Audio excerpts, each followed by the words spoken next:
Hello my chhotu and chhutkis, it's your sisty dear. आज हम लोग चैप्टर 4 का एक्सरसाइज सीरीज स्टार्ट करेंगे। सबसे पहले फिल इन द ब्लैंक्स। तो चलिए स्टार्ट करते हैं। आपका पहला क्वेश्चन है, संश्लेषित रेशा मानव निर्मित अथवा कृत्रिम रेशा भी कहलाता है।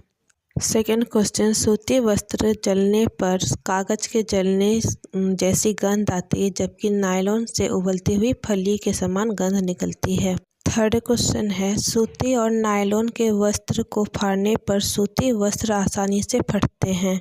फोर्थ क्वेश्चन है, कौन सा रेशा? तो रेयॉन रेशा सेल्यूलोज के रासायनिक क्रियाओं द्वारा प्राप्त किए जाते हैं। अब मिलान करें तो रेशम एक प्राकृतिक रेशा हो जाएगा। पैराशूट किससे बनता है? तो नायलॉन से। कृत्रिम रेशा कौन सा हो जाएगा? तो रेयॉन। और टेरिलिन क्या हो जाएगा? संश्लेषित रेशा। अब क्वेश्चन आंसर के भाई, तो क्वेश्चन है, कुछ रेशे संश्लेषित क्यों होते? क्योंकि ये रसायन के बने होते हैं, जैसे टेरिलिन, नायलॉन, रेयॉन, ये सारा रासायनिक रेशा।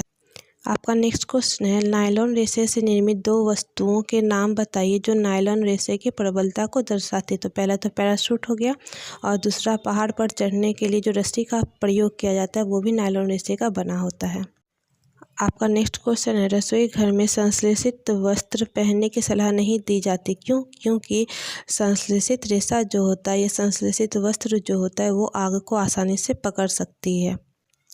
आपका नेक्स्ट क्वेश्चन है, रेयॉन को नकली रेशम क्यों कहा जाता है? क्योंकि इसका जो गुण है, रेयॉन का जो गुण है, वो रेशम के गुण से मिलता है, इसलिए रेयॉन को नकली रेशम कहा जाता है।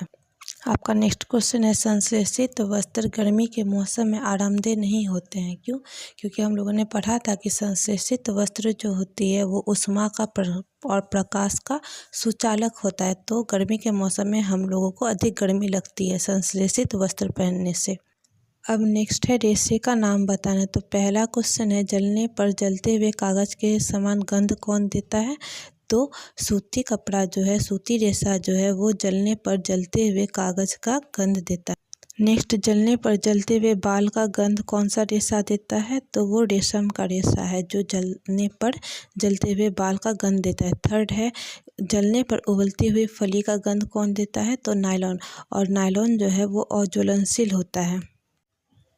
अब आज का लास्ट क्वेश्चन है, संश्लेषित रेशे का औद्योगिक निर्माण वास्तव में वनों के संरक्षण में सहायक रहा। टिप्पणी दीजिए।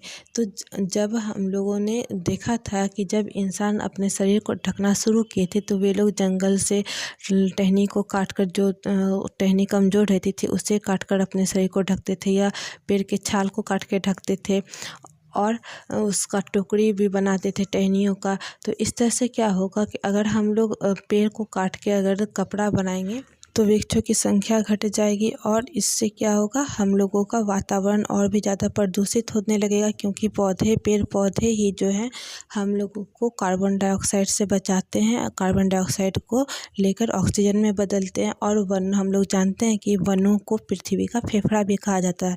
तो फेफड़ा का काम शरीर तक शुद्ध ऑक्सीजन को, शुद्ध हवा को पहुंचाना है। उसी तरह से पृथ्वी का फेफड़ा जो कि वन है, जंगल है, वो अगर ख़त्म होने लगेगा तो पृथ्वी में जो कार्बन डाइऑक्साइड की मात्रा है वो बहुत ज़्यादा बढ़ जाएगी, और इससे हम लोगों को अलग अलग तरह की श्वास की प्रॉब्लम होगी।